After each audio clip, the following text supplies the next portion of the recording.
Kami jajaran direksi, staf, karyawan dan karyawati Bank Aceh mengucapkan selamat menunaikan ibadah puasa Ramadan 1438 Hijriah.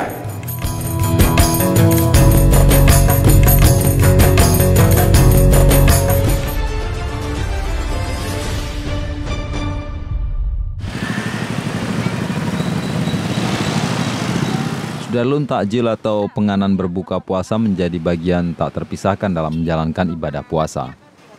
Dari Aceh tersebutlah beberapa penganan khas yang ramai menyemarakkan bulan suci. Dari jantung kota Banda Aceh, kawasan Blang Padang, mie caluk Bang Baka adalah primadona. Mie dengan varian olahan berupa mie goreng, mie rebus, mihun, mie tiaw diguyur kuah kacang yang dibungkus terpisah. Dijual sesuai permintaan, mulai harga Rp5.000 per bungkusnya. Dan 10 karena kita jual kalau Bang Baka jualan mie caluk ini, biarpun harga apa saja, berapa saja yang diminta kami sedia, kami kasih. Apa 5.000, apa 7.000. Jadi kalau mulai porsi 5.000. Iya. Karena apa?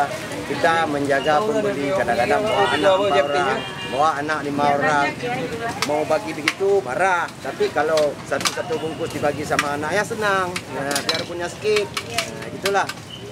Yang Bang Baka mie caluk. Selain mie caluk, di kawasan Blang Padang, Anda juga dengan mudah menemukan aneka minuman pelepas dahaga. Sebut saja air tebu yang diperas langsung menggunakan mesin khusus. Tersedia juga kelapa muda langsung dari batoknya. Beranjak ke kawasan Penayung yang dikenal sebagai kawasan pecinan, Anda bisa menemukan lemang yang merupakan penganan khas berbuka. Ya kan ini kan tradisional, sehat.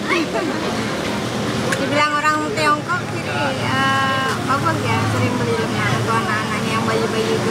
Iya, ada khasiat.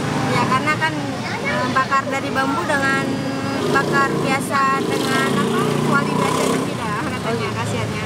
Oh jadi cara masaknya itu buat cita rasanya jadi beda ya? Khasiatnya. Bambunya itu udah dipesan jauh-jauh hari? Iya harus khusus untuk lemang ya, nggak boleh tebal. Dari Banda Aceh, Hari Mahardika, Serambi On TV.